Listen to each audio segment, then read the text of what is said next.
una nova situació, i després de fer la broma ens vam adonar de la gravetat que suposa haver d'estar als jutjats un cop cada 2 mesos amb citacions, més de 30 persones. Ens vam adonar que cada vegada que estàvem aquí a darrere també hi ha advocats voluntaris que de forma gratuïta donen assessorament jurídic i defensa jurídica absolutament a tothom. Per tant, sort que tenim humor, sort que ens ho prenem bé, sort que cada vegada estem aquí, som més, com a l'acte d'ahir, que va ser una barbaritat, eren més de 100 persones, però la situació és greu. I deixeu-me que comenci amb una prèvia, i és que els companys del Sindicat d'Habitatge de Reus i els companys del Sindicat d'Habitatge de Tarragona, per aturar un desnonament d'una companya a Salou, han rebut 6.000 euros en multes, diferents persones que aplicant la llei Mordassa, és a dir, els Mossos han sancionat amb 6.000 euros els militants del Sindicat d'Habitatge de Reus i de Tarragona. Aquests dies demanen als diferents actes que hi ha entorn de l'11 de setembre poder passar guardioles perquè la gent doni el que pugui i el que vulgui i el que consideri. I com veiem, la repressió no és una qüestió que li caigui a una persona, no és una qüestió que recaigui en espais polítics concrets, sinó és una qüestió que s'utilitza en contra de tots aquells espais polítics que qüestionen l'estatus quo, que qüestionen el que no funciona i que demanen capgirar al final l'ordre de prioritats del sistema. Al final n'hi ha 4 que se n'aprofiten de l'existència de l'explotació de la immensa majoria i això pren diferents formes. Aquells que ens volem independitzar perquè volem viure amb dignitat i a l'estat espanyol és impossible, aquells que aturen desnonaments perquè hi ha gent que queda totalment desemparada i que els beneficis dels rentistes i dels fons voltors i dels bancs van per davant de la vida de les persones que viuen en solitari, que no tenen xarxa i que no tenen recursos. Per tant, si la solidaritat és la millor arma, que és el nom de la campanya que engloba els casos repressius que tenim a Reus i al Baix Camp, doncs la solidaritat és la millor arma també en el moment per l'habitatge, que ha rebut això, 6.000 euros de multa, i que en la mesura que puguem, tots aquells que tinguem possibilitat, ens estaria bé que hi col·laboréssim. Dit això, per no sortir de la presa de consciència, ahir a l'acte antirepressiu ho dèiem, que arriba un moment en què reconeixes que estàs cansat, que fa un any i mig que estem a la porta del jutjat, que són 4 causes, que són detencions, que hi ha gent que ho passa més malament, que al final és cansat, però que l'objectiu d'aquest nou curs polític és capgirar aquest cansament, aquesta desesperança, aquest esgotament tant emocional com polític, com de totes les maneres, capgirar-ho, catalitzar-ho en esperança, amb il·lusió, en futur i amb lluita, sobretot amb lluita.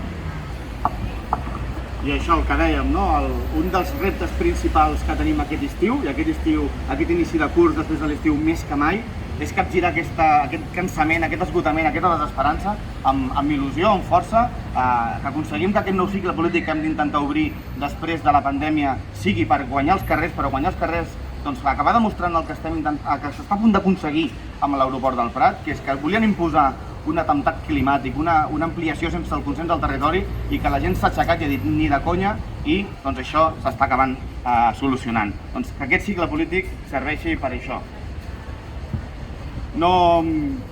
Qualsevol cosa que digui la repetiria de les últimes vegades, sempre som la mateixa gent, per tant em limitaré a agrair a tothom que hagi vingut, a recordar que aquests darrers mesos he sigut el protagonista per accident, perquè va ser el que el primer han anat citant i el primer que va dir que no entraria a declarar per denunciar la persecució que estem vivint.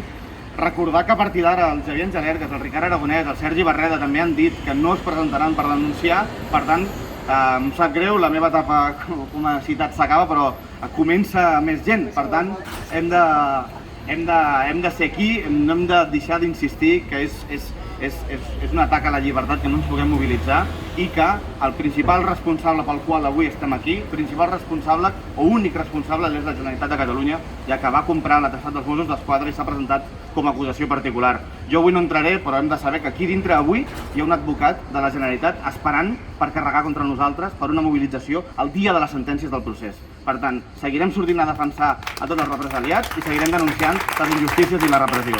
Moltes gràcies a tothom.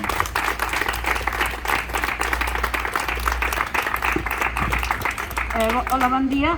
Jo us puc parlar com a integrant d'un moviment que s'està creant en defensa d'una lluita antirepressiva. Aleshores, el dia 2 d'octubre a Girona hi haurà la primera conferència antirepressiva, on les mateixes persones que estan reprimides o represaliades, més ben dit, acompanyades de tota una sèrie d'entitats i col·lectius, debatran i reflexionaran sobre el futur de la lluita antirepressiva amb la intenció, amb la idea de coordinar tots els grups de suport que avui per avui tenim escampats. Així, les entitats que organitzen aquesta conferència antirepressiva, doncs en són moltes, i no les puc dir totes perquè aproximadament hi ha com a organització, hi ha com a 20 entitats organitzadores, i com a grups de suport potser n'hi ha 70. Penseu que cada represaliat té el seu grup de suport. Cada grup de represaliats tenen els seus grups de suport. Aleshores, la dispersió no ens beneficia, no ens beneficia en res. Hem de trobar aquells camins que ens uneixin, que puguem arribar a fer de la repressió un bumerang, no victimisme. No volem ser víctimes, volem ser uns factors de lluita i de progrés i de tirar endavant amb el nostre país. Visca els països catalans i visca la lluita antirepressiva.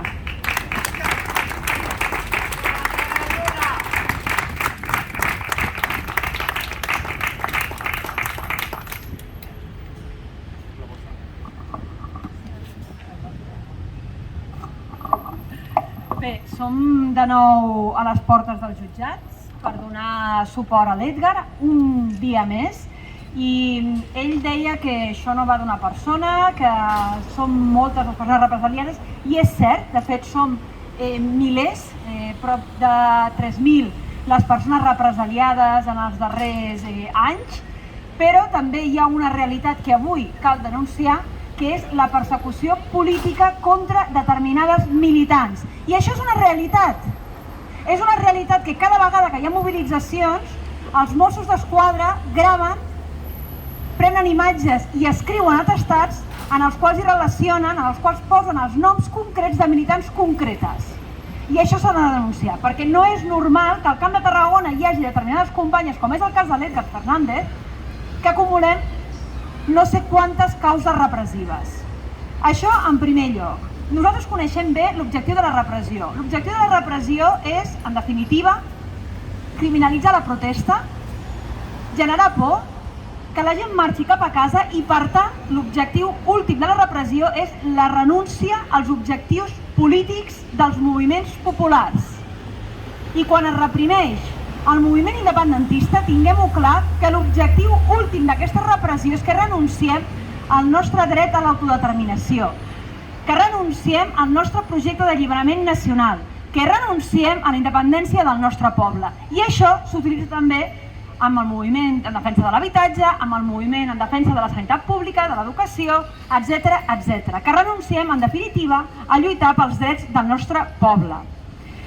Quan es concentra aquesta repressió en militants concretes, com és el cas de l'Edgar, no només hi ha un objectiu concret de criminalitzar les organitzacions i els moviments als quals pertanyen aquests militants, i en aquest cas parlem de l'esquerra independentista, l'Edgar és regidor de la CUP, però abans que res és militant de l'esquerra independentista, hi ha un objectiu, per tant, de criminalitzar aquests moviments i, a més, de desactivar en aquestes persones. Per tant, jo crec que avui paga la pena, l'Edgar deia que està una mica fart d'estar aquí causa rere causa, però jo crec que paga la pena agrair a militants que acumulen causes repressives que no abandonin.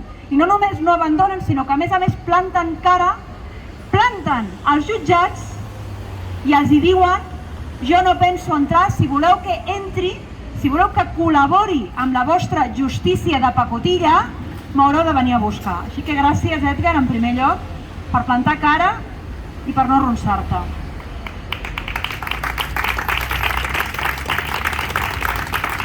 I en segon lloc, és cert, parlo en representació del grup parlamentari de la CUP, és cert que s'han donat algunes passes els darrers mesos per part del Departament d'Interior. És cert que s'ha traslladat la defensa penal dels Mossos d'Esquadra al Departament de Presidència de la Generalitat. És cert que s'ha creat la Comissió d'Estudi del Model Policial, però aquests gestos estan molt lluny del que cal fer per acabar d'una vegada per totes amb la col·laboració de la Generalitat en la repressió contra el moviment popular. Estem molt lluny, perquè la Generalitat continua exercint d'acusació particular, contra una setantena de militants. Deia l'Edgar, aquesta és una de les causes en les quals la Generalitat és acusació particular, la qual cosa és autènticament una vergonya, veritablement una aberració, que la Generalitat faci pinça amb l'estat espanyol per perseguir el moviment popular i el moviment independentista. En segon lloc, la majoria de causes continuen estant basades en atestats policials dels Mossos d'Esquadra totalment fantasiosos que distorsionen la realitat i que són la base després perquè la Fiscalia i la pròpia Generalitat demani penes totalment desproporcionades. I en tercer lloc, estem veient com, i ho explicava també l'Edgar, ara estan utilitzant la fórmula de les sancions administratives per criminalitzar la protesta i per desmobilitzar. Perquè som conscients que no només és al Camp de Tarragona on estan arribant moltíssimes multes contra militants en defensa de l'habitatge, sinó que hi ha una ràtzia repressiva en contra del moviment en defensa de l'habitatge i estan arribant moltíssimes multes, quantioses multes de 600 euros amb moltíssimes activistes per fer la feina que hauria de fer l'administració, que és garantir l'habitatge com un dret públic. I per últim, la manca de control i de fiscalització dels Mossos d'Esquadra és una autèntica aberració. És una autèntica vergonya que a dia d'avui encara no s'hagin depurat responsabilitats per casos com la suplantació d'identitat digital de militants de l'esquerra independentista, pel cas de la doble acusació en la causa repressiva de Marcel Vivet, o per la cinquantena de gravacions no autoritzades en manifestacions. Estem pendents que es depurin responsabilitats per totes aquestes pràctiques corruptes. Per tant, ja per acabar, la realitat de la repressió a casa nostra és aquesta, que no només rebem pals de l'estat espanyol, sinó també de la Generalitat, i sobretot que davant d'aquesta repressió la millor resposta és plantar cara de forma col·lectiva, tornar-los la repressió en forma de bumerang, com deia la companya, i posar-los un mirall no només a l'estat espanyol, sinó també a la mateixa Generalitat. Davant de la repressió, la millor arma, la solidaritat i sobretot no cedir i no abandonar els nostres objectius polítics d'alliberament nacional i d'alliberament o defensa de tots els nostres drets com a poble. Gràcies.